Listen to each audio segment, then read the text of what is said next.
How's it going, guys? My name is Zach with the Movie Castle, and today we're going to be taking a look at Tales from the Darkside. This is Season 2, Episode 4, and this one's entitled Parlour Floor Front.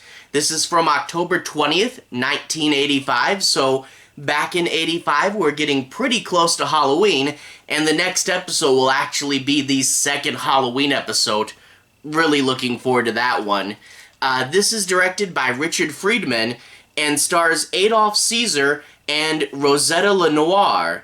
And this is written by Carole Lucia Satrina in a solo writing credit, so that's pretty cool. In this episode, new apartment owners are renovating an apartment building in an effort to create higher-priced apartments. However, they found out that they cannot evict the tenant in their best room. And the tenant in the best room is getting it for a steal, and he's also a practitioner of magic. Well, one day he's helping them out, and he accidentally drops a vase. But it's really the wife's fault. You see, she left a can of paint in the middle of the floor that he tripped over, and they start to argue a little bit about it, and they're trying to get him to pay for the cost of the vase. Well, he gets mad and he puts a curse on whoever was really responsible for the accident. And of course, the couple, while they're renovating, are going to have a bunch of accidents happen, and they start to believe that maybe the curse is real. But when they confront him about what's been happening, he says, "Whoa, that's way more than I meant to do. This curse is getting out of hand," which is a fun little twist on the subgenre. But yeah, I guess that's what I should speak about first with this one. If you noticed a few of those things, you know, the miser-esque characters, the ones who are really obsessed with money, and in turn, they're going after someone who's in not the best position, but has magical powers on their side. I mean, how many horror movies have we seen, you know, upsetting a gypsy or upsetting an elderly person that turns out to be a witch? This is, for a lot of this episode, very tropey, very classic anthology horror. This is things that we've seen before, and the thing is, they work, you know, that's why we see them over and over again. And if you guys like very classically styled horror stories, and in fact, you know, kind of going back to fairy tales a little bit with, you know, wronging the wrong person, you know, it's very classic, and in turn, yeah, you kind of see where a lot of this is going, but they do change it up a little bit at the end, which I really do like, because I was thinking, it's good, but very standard for most of it. But then when you get to the part where he goes, "Whoa, that magic is way more than I meant to do," that's where it really starts to get interesting, and it starts to change things up. You also do get another twist that comes in later on, which I won't spoil, but there's another twist that I really didn't see coming, and it was a pretty deep and dark twist, and then it did lead to an ending that was a little better than I thought. A good, creepy moment towards the end there. And honestly, I wish the ending was a lot longer because I was really digging it, but it's one of those where you get the cool reveal and then it's over pretty quick. But I feel that once you get to him going, "Oh, this is way too powerful," that's where the episode starts to shake up the tropes a little bit, and it starts to get a little better. Again, not perfect, but it gets a little better than your standard version of this story. There's also a few other things, you know, that I noticed kind of with this setup. You know, you have the wife who's the antagonist and she's evil, so it's a little hard to relate to her. Then there's the victim who's magical, so they kind of keep him at an arm's distance because he has to be vague and mysterious. And they kind of work it where the husband, even though he's for the most part on the wife's side, they kind of make him the good guy in this scenario, trying to diffuse the situation. And I really realized with what they were trying to do with the husband that it really is hard to have a good point of view protagonist for a story like this, you know, because you're primarily following around the evil person, and the good person is supposed to be mysterious, so it's hard to get in their head. But I wonder, you know, we see this trope all the time, and we see this story reoccurring all the time. It must work somehow. I just don't really know, because you can't really get behind the main character because they're evil. I don't know. It's just something to think about. But another thing, too, is his magic is kind of interesting, and I do wish it was more fleshed out and explored more. In particular, he doesn't want payment, but he wants jewelry, in particular gold. But it doesn't sound like he wants the gold for its monetary value. It sounds like he's somehow trapping the evil in the gold, and he just hangs on to it. So I thought that was kind of interesting, and I think there might be room to expand there, and I kind of wouldn't know, you know, how exactly is he trapping the evil in the gold. I think that's interesting, but it's not expanded on enough, and I think, you know, you could have got some more good story out of that. But anyway, while it's not the best thing ever, it's very tropey, but still, you know, I mean, there's a reason why these tropes work. It's a fun episode of Darkside, even if it's not the best thing ever, and they do an effort towards the end to take this in a new direction, and I thought it was pretty cool, you know. So yeah, not the best thing ever, but hey, a fun anthology horror episode, you know. Anyway, without further ado, let's go ahead and talk a bit about the plot. I'm not going to be doing any major spoilers, but I do want to say my piece on a few plot points and analyze the episode a little bit. I'll just be avoiding the ending. We open up with the wife, and she's spackling, filling in all these cracks in the wall, and her husband comes up and the two start to talk, and we find out that they just bought this apartment complex, and they're working on turning it into higher priced apartments. They're gonna fix it up, make it better, and charge more for them. And, you know, it's a flipping business scheme. And overall, things are doing good. But there is one thing that is catching them off guard, and it turns out one of their tenants, the one in the best room, the titular Parlour Floor Front, turns out they can't evict him. There's special laws in place to protect tenants, and it turns out they can only raise his rent a little at a time, and they can't kick him out unless they have a few of these valid excuses, which they don't. And it also sounds like he's been there for quite a while. I think they said before either of them were born. So yeah, the rent down there is way cheaper than it would be anywhere else. And you see why they're upset, you know. It's their best room that they're giving away. Well, not giving away, but they're renting it out way cheaper than they should. And you see why they're upset about that. However, the guy comes up, this guy's named Mars, and he comes up to pay the rent, and you find out that he really doesn't have too many other options, and to be honest, if you found a place that cheap to rent, you would hang on to it too, you know, so you kind of see both sides.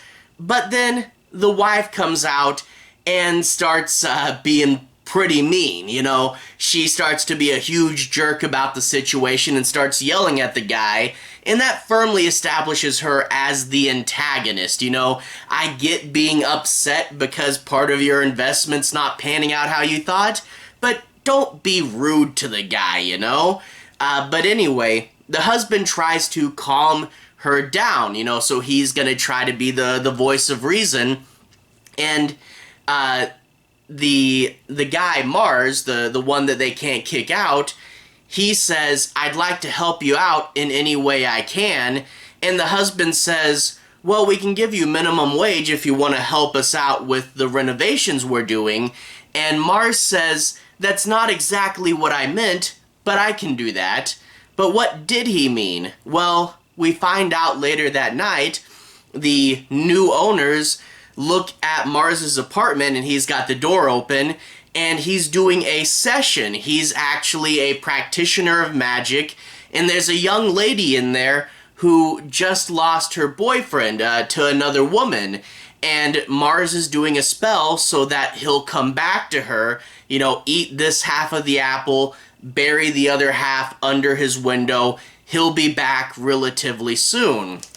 And the girl offers to pay him, and he says, no, I don't want money. and then she offers him jewelry.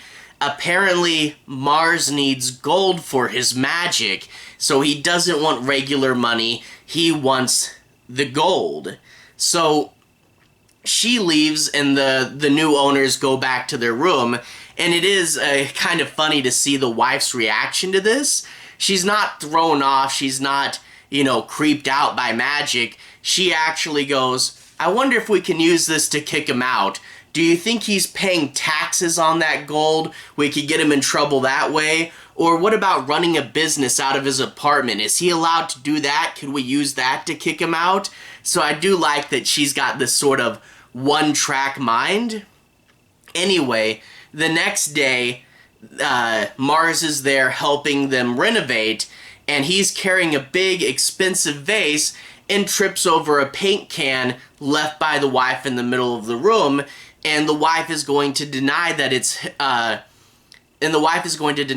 her fault and say that Mars was being careless and he dropped it and it's all his fault, and wants Mars to pay for the whole thing. And the husband eventually talks her down and takes half the cost out of his wages, and he's being very nice about it, and the husband really doesn't want to do this, but the wife is going very angry at him and insisting that it's all his fault and that he's careless and stuff. And then later on that night, they see him on the stairs doing a magical ritual in which he says, whoever was really responsible for the vase being broken, I'm going to put a curse on them. So whether it's me, whether it's her, whoever is really responsible is going to get the curse. And I do like, letting the curse be the judge of the situation, But also, yeah, having this whole thing spin out of breaking a vase, I wish it was something a little more dramatic, a little more serious, but whatever. Anyway, after this, of course, bad things, bad luck, stuff like that starts to happen. The wife is hitting a nail in, misses, hits her thumb, and the husband gets hit by a 2x4 and breaks his wrist, and they start to talk about maybe this is the curse. And then more serious things start to happen. For example, their cat dies, which did kind of get me upset because it's in no way the cat's fault, Like, I could totally see if the cat had tripped him, but the cat didn't do anything. The curse shouldn't have gone after him.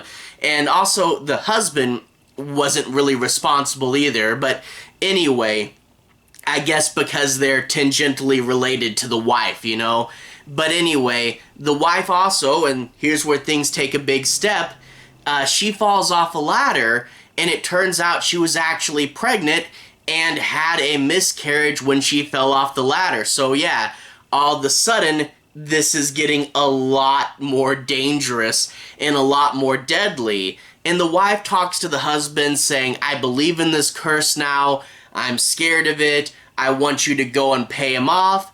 But the husband goes, no, you're just upset, curses aren't real. So she has to go to his apartment alone, kind of in secret without the husband knowing. And she says to Mars, can I pay you off? You know what's happened. And she tells Mars everything that's happened. But when she gets to the cat dying, when she gets to the miscarriage, this really upsets Mars. When you fell off the ladder, you felt the hands pull you off. And he says, I did not mean to harm anyone. It's supposed to be just harmless mischief, and I didn't mean for anyone to get in any way seriously hurt. But that did happen, so it's bigger, and it's out of his control. And what's going to happen now? And I won't go any farther than the story, but there is a few plot elements that I really weren't expecting. There's a twist, which I really didn't see coming, which really does put a few things from earlier in a new light, and also an ending, which was pretty creepy. And it was a good, classic, creepy Darkside ending, and I'm like, oh man, I wish this had the runtime to go on with this section for like 10 whole minutes, It led to a pretty fun ending, but that being said, it's a classic Darkside creepy stuff, end on a disturbing visual. which is pretty cool. I wish it gone on a little longer. But anyway, I feel with this episode, it's not the best thing ever. It's pretty tropey, it's a pretty standard anthology horror story, but they did a good job at the end of making it a little more intense, taking it in a different direction, and saying, hey, here's an ending you didn't quite expect. So it was a little better than your standard average tropey anthology thing, but it does have its roots in that. But also, there's a reason we keep doing stories like this, and that's because they work. So yeah, not the best thing ever, but a good example of an anthology horror TV show. I had a fair bit of fun with it. I thought it was pretty cool. So overall, I did like it, even if it's not the best episode of the show. But some cool ideas, and it does go pretty good at the end. Anyway, to everyone who's watched so far, thank you for watching. To everyone who's liked and subscribed, thank you. You really are helping the channel out. I'll leave a relevant playlist on the bottom. This should be my Tales from the Darkside playlist, and I've covered every past episode of the show on there, plus the Christmas episodes early, the Joe Hill comic, and a Season 1 overview. So if you want to see me talk about more Darkside, you can click there and see more. Anyway, have a good day. I'll see you guys again very, very soon. Relevant playlist on the bottom. Have a good day now.